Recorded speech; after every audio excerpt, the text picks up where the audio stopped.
активными помощниками Министерства иностранных дел Грузии в деле блокирования наших международных контактов. Поэтому, с моей точки зрения, это будет справедливый ответ на их действия. Я бы хотел здесь, знаете, не один у меня вопрос, но, в принципе, они, я думаю, все смежны.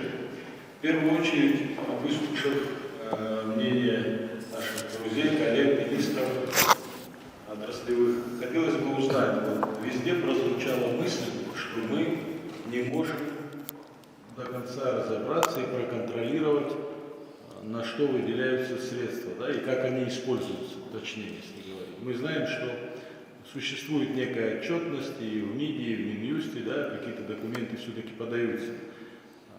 Вопрос такой.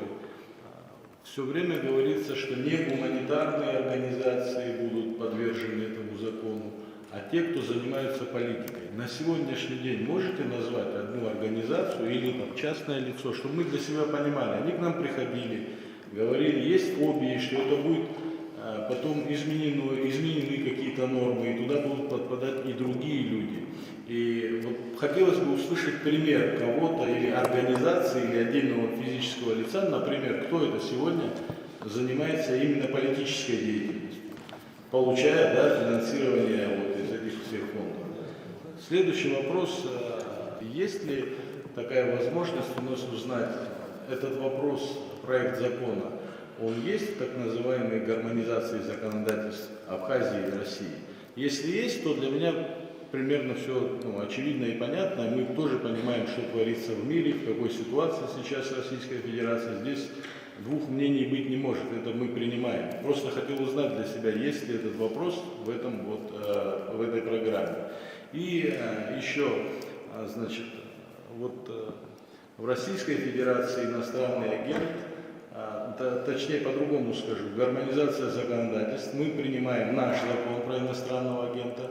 Как вы думаете, не может ли это распространиться и, значит, на территории Российской Федерации могут ли как к гражданину Российской Федерации, но признанному инагенту на территории Республики Абхазия приниматься санкции на территории Российской Федерации? Я почему этот вопрос задаю в таком ключе? Хотел бы, извините, много может быть вопросов, но все же. Вот мы слышим разную информацию и абсолютно противоречивую по поводу 1 марта и перехода государственной границы, где говорится, с одной стороны, что только по российскому документу человек, обладающий двумя гражданствами, будет иметь право пересекать границу.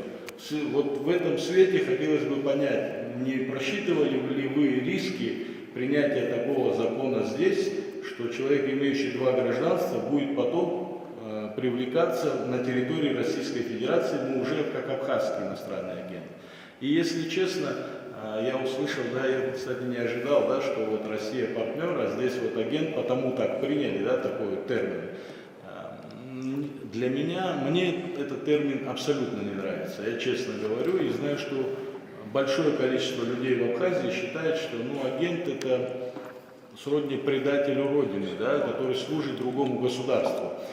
И возможно ли, избежав этого, в существующий закон о некоммерческих организациях внести изменения, усилив его, может там все эти нормы, которые вы хотите сейчас, значит, увидеть в этом законе, отразить в уже существующем. Все, извините, если долго, вот такие вопросы. Какое значение имеет термин? Нас должно волновать, какие последствия для нашего государства будет иметь те или иные действия. Вот это важнее всего, это приоритетное должно быть. Так можно его назвать хороший товарищ, друзья, генерального, как хочешь назови. Мы говорим о том, что эти организации проносят нам пользу или вред. Нужны или нам не нужны. Тот термин, никто это никого не назвал, ни предателем, ни это. Люди сами себя придумывают. Это термин чисто юридический.